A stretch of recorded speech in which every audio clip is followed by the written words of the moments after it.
We have come to the end of the day of questioning of Guy Taylor at the Undercover Policing Inquiry, and we're joined with Guy Taylor, the founding member of Globalized Resistance, which was infiltrated by the undercover police officer HN118, who used the cover name Simon Wellings. What have you made of your experience of giving evidence to the Undercover Policing Inquiry? That's fucking exhausting. Yeah, I thought the questions were relevant. I got across what I wanted to say. I didn't have too much to add at the end there because I think it was quite thorough. So yeah, I was quite pleased with the way today went, really. Yeah, you were. I mean, we've been through throughout the day. We've done lots of recap videos through the day. So I'd just like to start off with that last little bit, which we really kind of talked about the what he did next, I guess. What Simon Wellings did after you exposed him and confronted him at that meeting in the Royal Festival Hall. He didn't go away, which was, I mean, which is kind of strange. You'd think any sort of professional like police undercover unit might have withdrawn an officer when they've been exposed in such a blatant way, but it appears he didn't withdraw from the field, though he claims that he went on to infiltrate Dissent. I mean, as someone who's involved in Dissent, I only ever met him once, right at the end of his deployment, just in passing for about 30 seconds. Certainly, I don't think anybody else remembers him at all. But just, I mean, just like reflecting on the fact that you know, there was this suggestion that, you know, you'd somehow, like, he claims you're going to let him like fuck up the opposition, basically. I mean, it's an insane sort of premise, but I was wondering if you would like to say something about that. Yeah, I mean, like I said, I mean, I don't think I didn't know that he had gone to Dissent, like most of Dissent didn't know either. I certainly, if I'd known that, I would have definitely spoken to the people I was in touch with in Dissent. I mean, there's one experience of this whole inquiry is that, you know, everyone's in it together. Obviously, in the past, there's, I think, quite silly arguments between the SWP and different parts of the movement and all that stuff. I mean, like, yeah, it was something which hit us, you know, as soon as we had the first conference. But I mean, basically, you know, it's about us versus the cops, and we were big enough and wise enough to not really fall for that. So the idea that we'd want it to screw up the opposition was nonsense, really. But most of what he wrote was nonsense. Yeah, I mean, like so many. It's been a hallmark of so many undercover officers' reports of like self-aggrandizement and you know, exaggeration of what the group that he's spying on is doing. But I kind of feel like Simon Wellings took it to a bit of another level, really. Like his own, like, the suggestion that he was, like, you know, so much at the heart of everything, and that there was, you know, so much serious activity going on, really starks in contrast to actually the reality of the situation.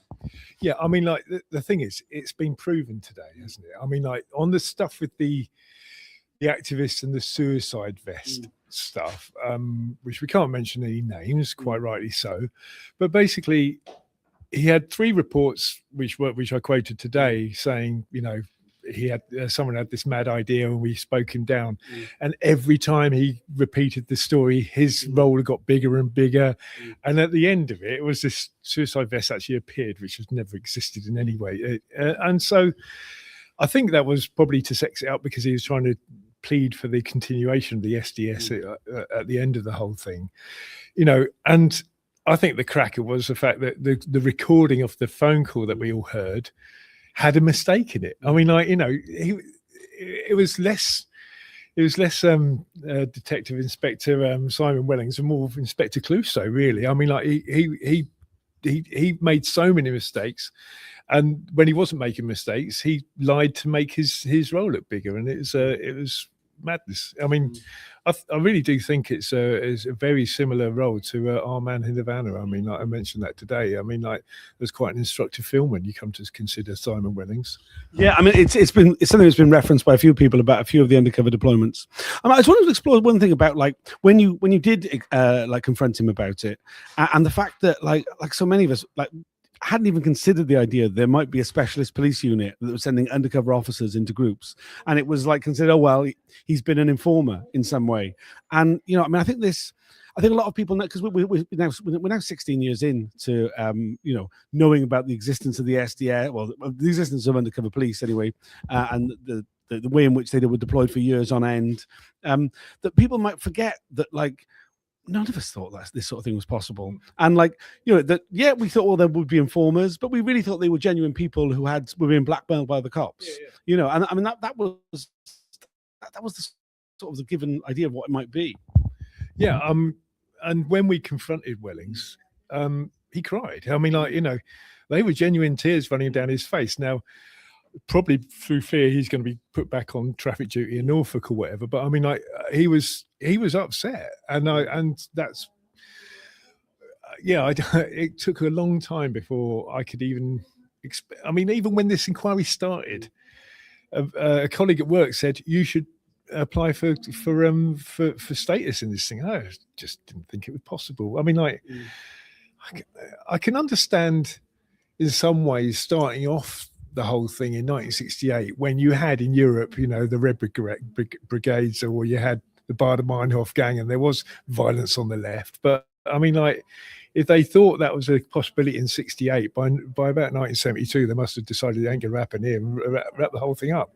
The fact that it grew and the fact that they sustained it for that long is to the absolute condemnation of the Metropolitan Police. They wasted all that money, and to what end? I mean, I don't think they got anything valuable out of that deployment. I mean, I think that the thing is, I think from the very start, it was never about violence. It was about people who mobilise on the street, holding banners, standing outside shops with placards. I mean, this unit, throughout its history, there have been times where undercover officers have got close to more serious activity. Whether it was, I mean, you had Peter Fredericks back in the 70s, who was approached by somebody from the USSR embassy. He was told to withdraw. Don't go anywhere near that. That's far too serious. I mean, we even had when Carlos Saraki last week said, he was infiltrating no platform, but he was infiltrating the Socialist Party side of it. When they went to the Bradford riots and the anarchist side of it went off and did stuff, he made sure he stayed well away from that because he knew it was going to be dangerous, and waited for the journey home so that he could report what they said they got up to in his reports. None of these officers were going anywhere near anything violent, and if there was anything violent, they were finding a way to stay as far away from it as they possibly could. Yeah, absolutely. And I mean, he was very unlikely to find anything like that in globalized resistance anyway.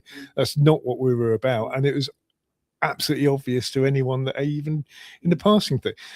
And it was funny how they did, even the security services did a risk assessment on us and said there was no chance of violence. So their very justification is completely undermined by their own words. So today has just been a case of pointing out the inadequacies, the inconsistencies, and the contradictions between what they said, and at different times, and showing the whole thing to be a complete farce. Yeah, there was a couple of times when you're questioning that you kind of you mentioned something which I think a lot of people who maybe weren't familiar with those times back then kind of miss out on, is that these undercover police didn't exist in a vacuum. That at the same time we had undercover officers in our movements, we also had the forward intelligence teams following people around all the time. There was a lot of overt policing that was taking place, which I think if anybody who's not been involved in activism would be quite shocked at the level of intimidation that existed. And I think, like, when we talk about like, well, they wasted all this money. I mean, they were wasting a lot of money doing that kind of stuff very overtly through the same time period. Yeah, I remember one time was 2005. There was one of the pre-meetings of the G8. They had a finance ministers meeting in the QE2 conference centre opposite Parliament, and we had a little thing in. It was a Tuesday morning, I remember, and it was just we had a 7-person protest, and it was basically people dressed as Reservoir Dogs. So I was wearing a suit for one reason, and that day I walked from Whitehall up to Oxford Circus, and then got a bus to Euston, and then got a tube to Bank, and all the time I had 2 uniformed coppers with it, and I wanted to show them I wasn't intimidated, so I got to know their first names and did the Guardian crossword with them, and basically, yeah, they just followed me around until I got to Brick Lane, and then I went into a internet cafe, told them that I just bought 3 hours on the internet, and they fucked off at that point. But I mean, like, that kind of thing was very frequent in my time at Globalized, and it was just commonplace, and it wasn't for information, it was definitely for intimidation. And yeah, I decided I wouldn't be intimidated by it, but yes, a lot of people were, and understandably so. Yeah, no, a huge number of people were, and I think, like, And it wasn't just, I mean, like, one of the things that we've seen from, as well as this obsession with violence, is this misunderstanding about the way in which, the collective nature of leadership that existed within the groups we were part of. And there's this thing of, like, you're constantly referred to as the de facto leader. They don't accept the fact there's a steering committee or anything like that. But, this intimidation didn't just happen to people they thought were de facto leaders. I mean, I know some people who were just so very, very tangentially involved, just came along to a protest and then were getting followed home for the next 2 days. The intimidation levels were really significant. Yeah, I mean, I finished up today talking about one female member who'd been followed home. I mean, like, she was unaware of that. I'm still in touch with that activist, and she didn't know, and she was quite shocked when she found out. And that's the type of thing they do, which is really fucking creepy. I mean, like, it wasn't a million miles away from Sarah Everard. So, I mean, like, that type of thing they do is it's just so insensitive and so fucking sexist and misogynist. It's horrible. It really is. I think there's something, because there's no record of Simon Wellings having any sort of sexual relationships, and when he was deployed undercover, I think people might miss out on the deeply misogynistic nature of so much of what he did do, and like it's there in the reportings, it's there in the way, like you say, about the following a female activist home, and like, there's something deeply institutionally misogynistic about this unit and about the police in general. Absolutely. I think what we'll see next week when Wellings comes along to give evidence is that he will try and be the respectable one, the intelligent one, the one that didn't shag anyone, the one who didn't get into any of that situation. But the same problems were there, kind of written through him like Brighton through a stick of rock. All the horrible intolerances and the oh, sorry, I'm so knackered. The absolute disdain of people, really. I mean, like, just treating people, treating lefties, treating activists like pieces of shit to kick through on your way through to a better pay packet and all the rest of it. And I might have been 100 points. Who knows? I mean, like, yeah. I mean, like all that the expense accounts. The per diems he was getting for his foreign trips. I mean, we know that these undercover officers were the best paid Metropolitan Police officers of their era. They were on more than the senior members of staff. I mean, that's why he was crying. He was going to lose out on that. Yeah, absolutely. And I mean, like, I think on that New York trip, we had a very nice place to stay. We had a really plush flat in Upper West Side of Manhattan, and he stayed there with us. But he still pocketed, I think it was $1,500 worth of expenses on the whole thing. Again, in Seville, we only got the expenses from 2 of his overseas trips. He did at least 5 with us. He went to Geneva, he went to Brussels, he went to Copenhagen. He went to Seville and New York. Oh, and Paris. He went to the ESF. So that's six overseas trips. A lot of money in that. Probably near enough 10 grand from that. It's just quite shocking the amount of money they were milking from it.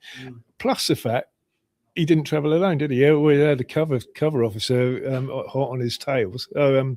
And I know that the cover officer even rented a car in Seville. So I mean, like, it really does mount up. And obviously, previously we've heard from Saraki and people who booked holidays and charged them to the Metropolitan Police. This time it was to meetings where he would have zero impact. I mean, like, the bloke was thick. He didn't have any idea of the politics. His research on globalized resistance was probably a one-sider on it's a front for the SWP and all this stuff, and no idea of the politics behind activism and why people are involved. So it left him wanting when people tried to talk to him, and that's why he was instantly forgettable. Yeah, absolutely. I mean, I think it comes back to that thing you said earlier on, where today, where he talked about being like one of your closest friends when he was deployed, which was like laughable. But also, I mean, we spoke about it earlier in one of the other videos when I was with Sean, that these undercover officers, they don't like anybody, they don't like each other, they don't like their wives, they don't. they don't seem to be, they don't know how to interact with people who are being genuine to each other and friendly and nice. I mean, we heard it from Jim Boyling when he gave evidence a couple of weeks ago. You know, he was like, oh, the people in the alternative society, they treat each other with a level of love and respect that is unknown outside of that world. And it's like, no, mate, you've just never had mates. You've never had fucking mates, and you don't know how to interact with it. You know, I mean, there's something deeply pathetic about them, really. Yeah, I've always worried about people who become police anyway, but the police that become undercover police, there's something seriously fucking wrong with them, isn't there? I mean, like, to want to make a life of lying and deceit is just stunning. And you know, the thing is with Wellings, and I'm sure with most of the other ones, you know better than I do, but I mean, you know, that lying and deceit continues to their families, it continues to their superiors, it continues to everyone in their lives. And yeah, they'll quite rightly be left with no mates, no one to rely on, no one around them. And good. Serves them right. Yeah, absolutely. It's been a long day, and I'm sure you want to get to the pub, but just quickly, I mean, like, there are lots more activists who are due to give evidence to the inquiry. Have you got any advice for anybody who's going to be coming and giving evidence? I think it's a matter of preparing. I mean, like, knowing what you're talking about. And I mean, like, I've had a huge amount of documents served to me, and much more than a lot of other people. And it's been hard and it's been wearing, but I've read them again and again. And basically just try and preempt questions, so you're kind of prepared on that issue. I want to give praise to Roger Giffen, who gave me some advice on doing this. Thank you, Roger. And yeah, and I think there's you know, if you're a cool participant, you're not on the WhatsApp list or whatever, get involved, because there's a lot of support, and it's a great group of people actually showing each other support and advice and all the rest of it. So yeah, enter into that, get involved in that, and and don't fear it. Just go and know what you want to say and say it, basically. Well, I think you definitely did that. I mean, really very blatantly across the detail. You brought up some of the references to particular reports, which like showed that you really did know your stuff, and like things which the inquiry had, like, I think, quite sloppily sort of like not brought up. I think they had plenty of opportunity. Those two things at the end, particularly about no to ID, you know, an organization that, as you say, you know, included some fairly right-wing elements that has not been mentioned at all at the inquiry before. The fact there was a report on them is really interesting, and like something which they really should have highlighted, and they didn't. So I think it was really good that you managed to do that. But yeah, I mean, I'll let you go to the pub, but is there anything else you want to say before we sign off? Probably, but I can't think. I need beer. Yeah, fair enough. I just want to quickly say, I mean, I think, you know, obviously I was involved with Dissent back at the same time, you know, as this era. So I was a lot of these same things with a different sort of group. And I think that this process of being involved in the undercover policing inquiry has shown really how little we had indifferences between us, and really the cops don't see us as any different. They also, from 68 onwards, they see it as one unbroken line of one group of people who are all anti-police, anti-state.